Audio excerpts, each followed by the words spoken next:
पुशेगाव आज सद्गुरू सेवागिरी महाराजांचा 78वा संजीवन समाधी सोहळा उत्साहात रथपूजन, नगर प्रदक्षिणा व कृषी प्रदर्शनाचे उद्घाटन. सुवर्णनगरी पुशेगाव येथे परमपूज्य सद्गुरू सेवागिरी महाराज यांच्या 78व्या संजीवन समाधी सोहळ्यानिमित्त गुरुवारी सकाळी 9 वाजता मान्यवरांच्या हस्ते रथपूजन करण्यात आले. त्यानंतर रथाची संपूर्ण गावातून भक्तिभावाने नगर प्रदक्षिणा काढण्यात आली. प्रारंभी मान्यवरांच्या आगमनानंतर परमपूज्य सद्गुरू सेवागिरी महाराज यांच्या समाधीचे विधिवत पूजन करण्यात आले. त्यानंतर पारंपरिक विधीनुसार रथपूजन पार पडले. यावेळी देवस्थानचे मठाधिपती परमपूज्य सद्गुरू सुंदरगिरी महाराज उपस्थित होते.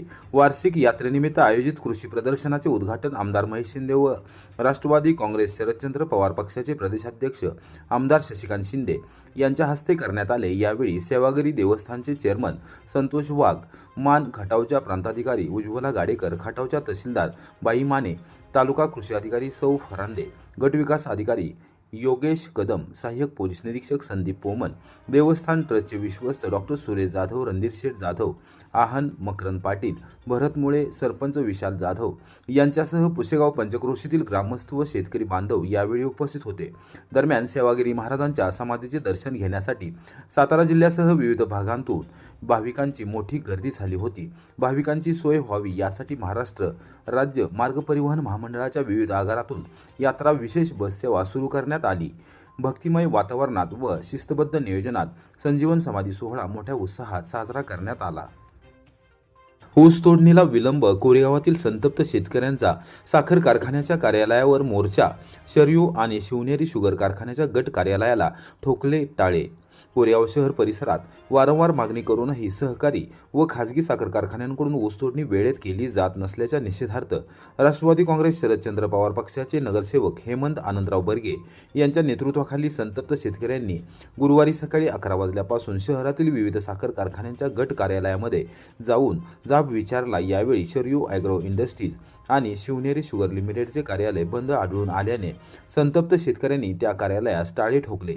यावेळी बोलताना नगरसेवक हेमंत बर्गे यांनी सांगितले की ऊस तोडणी संदर्भात 10 डिसेंबर रोजी सातारा येथील जिल्हाधिकारी कार्यालयात निवेदन सादर करण्यात आले होते. मात्र 8 दिवस उलटूनही त्याची कोणतीही दखल घेण्यात आली नाही. त्यामुळे नाईलाजास्तव आंदोलनाचा मार्ग स्वीकारावा लागला असल्याचे त्यांनी स्पष्ट केले. कोरेगाव शहरामध्ये मोठ्या प्रमाणावर ऊस उत्पादन केले जाते.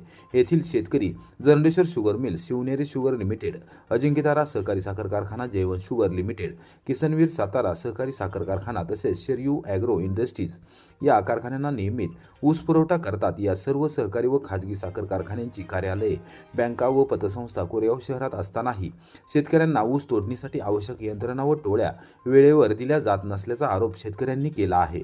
यंत्रणा उशिरा मिळाल्यामुळे ऊस शेतातच जास्त काळ राहतो. परिणामी ऊसाला तुरे येणे, ऊस पोकळ होणे यासारख्या समस्या निर्माण होऊन शेतकऱ्यांचे मोठ्या प्रमाणावर आर्थिक नुकसान होत आहे. कारखान्यांचे शेती अधिकारी, गट अधिकारी व चिटबॉय हेतू परस्पर कोरेगाव शहरासाठी यंत्रणा उपलब्ध करून देत नसल्याचा गंभीर आरोपही आंदोलनकर्त्या शेतकऱ्यांनी केला.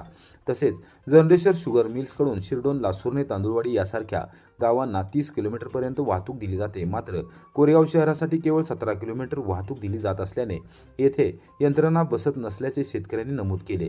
कोरेगाव शहरालाही इतर गावांप्रमाणे 30 किलोमीटर वाहतूक देण्याबाबत कारखान्याने सूचना द्याव्यात अशी मागणी करण्यात आली. कोरेगाव शहराच्या पश्चिम व दक्षिण भागात मोठ्या प्रमाणावर ऊस उत्पादन होत असून उपलब्ध मोजक्या यंत्रणांमुळे ऊस वेळेवर कारखान्यात जात नाही. संबंधित सर्व साखर कारखान्यांनी योग्य ते मनुष्यबळ व यंत्रणा उपलब्ध करून शेतकऱ्यांचा ऊस वेळेत उचलावा, अन्यथा आंदोलन अधिक तीव्र केले जाईल असा इशाराही यावेळी देण्यात आला. या आंदोलनात नगरसेवक हेमंत बर्गे यांच्यासह विलासराव शंकरराव बर्गे, संतोष विलास बर्गे, दीपक हनुमंत शिंदे, धवलचंद्र ज्ञानदेव बर्गे, शशिकांत ज्ञानदेव जाधव, गौरव विश्वास बर्गे, सुभाष मलकमीर, दत्तात्रय मलकमीर, ग्रामपंचायतीचे माजी सदस्य हरिभक्त पारायण रमेश नाळे, भरत बर्गे, जितेंद्र आनंदराव बर्गे, शिवाजी माने, इक्बाल मुलानी, अभिजित साळुंके व शिवाजी नाळे यांच्यासह अनेक शेतकरी मोठ्या संख्येने सहभागी झाले होते. आज कोरेगावमध्ये सर्व शेतकरी बांधव शिवनेरी शुगर लिमिटेड या कारखान्याच्या ऑफिसला आम्ही सर्व शेतकरी बांधव इथं आल्यानंतर शेतकऱ्याच्या या कारखान्याच्या ऑफिसला कुणीही वाईट अधिकारी म्हणून कुणी नाही किंवा स्लिप बॉय नाही, तर आम्ही सदर ह्या कारखान्याच्या ऑफिसला आम्ही आज टाळे ठोकलेले आहेत. व शिवनेरी पाठीमागं सहकारी बँक आहे, त्या बँकेत सगळ्या मॅनेजरला जाऊन आम्ही बाबा जाब विचारणार आहे की कोरेगावमध्ये तुम्ही बँक चालू केली तर बा कोरेगावच्या शेतकऱ्यांवरचा ऊस तुम्ही का नेत नाही, आणि आम्ही बाबा तुमच्या कारखान्याच्या ऑफिसला सभासद आहे व करार केलेले सर्व शेतकऱ्यांनी, आणि सभासद असून शेतकऱ्यांनी करार करून सकाळ जर ऊस नेत नसला तर तुम्ही इथं कोरेगावमध्ये बँक व ऑफिस का चालू ठेवल्यात. तर आम्ही त्यांना ऑफिस तर आता बंद केलं आहे, तसंच बँक बी आम्ही बंद करणार आहे. त्यांनी जर आम्हाला बाबा पूर्वातोडी उत्तर दिली ऑफिस सगळं मी बँक सगळं बंद करणार आहे, आणि आम्हाला शेती अधिकारी व कोण कारखान्याचे अधिकारी असतात त्यांच्यासंग संपर्क साधून आम्हाला बाबा त्या पद्धतीनं कसे बाबा ते बोलतात ते आम्ही त्यांच्यासंग बातचीत करून बघूया मग काय करतात तिनं. तर आम्ही कायमस्वरूपी कोरेगावनं बँकच बंद करणार आहे त्यांची, असं सर्व शेतकऱ्यांच्या वतीनं मी सांगू इच्छितो. फलटण नगरपालिका निवडणूक प्रचाराचा थरार शिगेला. भाजप शिवसेना आरोप प्रत्यारोपांनी मैदान तापले. फलटण नगरपालिका निवडणुकीत भाजप आणि शिवसेना आमने सामने आल्याने प्रचाराचा शेवटचा दिवस चांगलाच गाजला. गुरुवारी दोन्ही पक्षांकडून जोरदार आरोप प्रत्यारोपांच्या फेऱ्या रंगल्या. भाजपने मुख्यमंत्री देवेंद्र फडणवीस यांच्या उपस्थितीमध्ये भव्य सांगता सभा घेत प्रचाराची सांगता केली, तर शिवसेनेने सायंकाळी मान्यवर नेत्यांच्या उपस्थितीमध्ये आयोजित सभेत भाजपवर जोरदार टीका करत वातावरण अधिक तापवले. रात्री 9 वाजेपर्यंत चाललेल्या शिवसेनेच्या प्रचार सभेत मालवणचे आमदार निलेश राणे यांनी भाजपवर घणाघाती हल्ला चढवला. आमच्या जिव्हेला हाड नाही असे म्हणत त्यांनी विरोधकांचा समाचार घेतला. तसेच आम्ही कोणाला घाबरत नाही, फक्त फोन करा, मी 2 मिनिटात हजर राहीन असा थेट इशाराही त्यांनी दिला. पालकमंत्री शंभूराज देसाई यांनीही आपल्या भाषणात शहरी भागातील नागरिकांची मोठी गर्दी हीच उद्याच्या मतदानाचा कल दर्शवणारी असल्याचे सांगितले.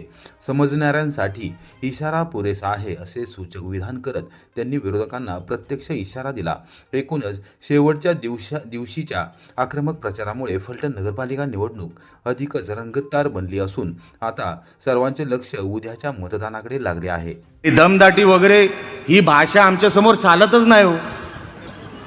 मी तुम्हाला आज सांगतो व्यासपीठावरून, कदम साहेब तर त्यांच्या मनोगतामध्ये बोललेच आहेत, ते गृहराज्यमंत्री आहेत, सन्मान्य पालकमंत्री साहेब बोललेले आहेत, पण मी तुम्हाला सांगतो मी फार लहान माणूस आहे, पण मी काय करू शकतो ह्या त्या दोघांनाही माहिती आहे आणि तुम्हाला देखील माहिती आहे. फक्त फोन करा आणि तिकडे निलेश राणे इकडे आल्याशिवाय राहणार नाही. मग आपल्याला समोर कोण आहे मला काय कळत नाही.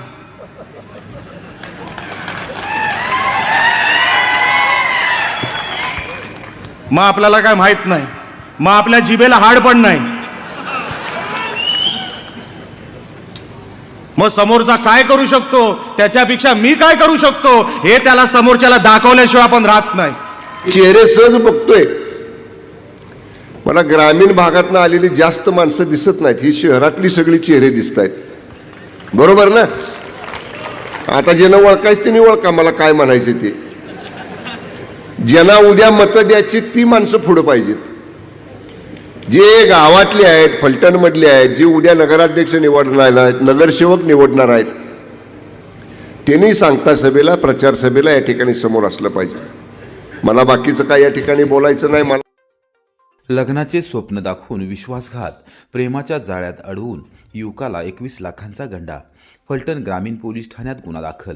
लग्नाच्या पवित्र नात्याचे स्वप्न दाखवून एका युवकाच्या भावनांशी खेळ करत तब्बल 21 लाख रुपयांची आर्थिक फसवणूक केल्याची धक्कादायक घटना फलटण तालुक्यात उघडकीस आली आहे. या प्रकरणी फलटण ग्रामीण पोलीस ठाण्यात एका महिलेविरोधात गुन्हा दाखल करण्यात आला असून फसवणूक झालेल्या 27 वर्षीय युवकाने फिर्याद दिली आहे. पोलीस ठाण्यातून गुरुवारी सकाळी 11:30 वाजता मिळालेल्या माहितीनुसार अश्विनी संदीप शिंदे राहणार वाघोशी, तालुका फलटण, सध्या राहणार तळोजा, नवी मुंबई असे गुन्हा दाखल झालेल्या महिलेचे नाव आहे. लग्न जमवून देत असल्याची माहिती मिळाल्यानंतर युवकाने संबंधित महिलेशी संपर्क साधला. त्यावेळी तिने आपल्या नात्यातील एका मुलीने तुला गावात पाहून पसंती दर्शवल्याचे सांगितले. इतकेच नव्हे तर ती मुलगी तुझ्यावर इतकी प्रेम करते की तिने आत्महत्येचा प्रयत्न केला अशी भावनिक कथा सांगून युवकाच्या मनात सहानुभूती आणि विश्वास निर्माण केला. महिलेने त्या मुलीचा फोटो दाखवल्यानंतर युवकाने लग्नासाठी होकार दिला. त्यानंतर युवक आणि संबंधित युवती यांच्यामध्ये फोनवरून प्रेमाचा संवाद सुरू झाला. या संवादाच्या काळात कपडे, दागिने खरेदी, लग्नाचा बस्ता तसेच सोन्याचे दुकान सुरू करण्याच्या कारणावरून वेळोवेळी युवकाकडून पैसे मागण्यात आले. युवकाने विश्वास ठेवत ऑनलाईन व्यवहारातून 14,94,105 रुपये तसेच रोख स्वरूपात 6,01,000 रुपये असे एकूण 20,96,105 रुपये दिले. मात्र प्रत्यक्ष भेटीचा विषय निघताच आरोपी महिलेने टाळाटाळ सुरू केली. त्यामुळे युवकाच्या मनात शंका निर्माण झाली. अखेर त्याने दिलेल्या पत्त्यावर जाऊन त्या मुलीच्या वडिलांची भेट घेतली तेव्हा धक्कादायक सत्य समोर आले. तू ज्या मुलीशी बोलतो आहेस ती आमची मुलगी नाहीच असे वडिलांनी स्पष्ट केल्यानंतर युवकाला आपली फसवणूक झाल्याचे लक्षात आले. लग्नाच्या आशेने भावनिक होऊन प्रेमाच्या शब्दांवर विश्वास ठेवणाऱ्या युवकाच्या हातात अखेर निराशाच आली. आर्थिक नुकसान तर झालेच पण मानसिक धक्काही मोठा बसला. अखेर या प्रकरणी फलटण ग्रामीण पोलीस ठाण्यात तक्रार दाखल करण्यात आली असून पोलिसांकडून पुढील तपास सुरू आहे. लग्नाच्या नावाखाली होणाऱ्या अशा फसवणुकीच्या घटनांमुळे समाजात चिंता व्यक्त होत असून भावनांपेक्षा शहाणपण महत्त्वाचे असल्याचे या घटनेतून पुन्हा एकदा अधोरेखित झाले आहे. पुणे बंगळुरू आशियाई महामार्गावर दिशादर्शक व सूचना फलकांचे नूतनीकरण, वाहतूक सुरक्षेला बळ.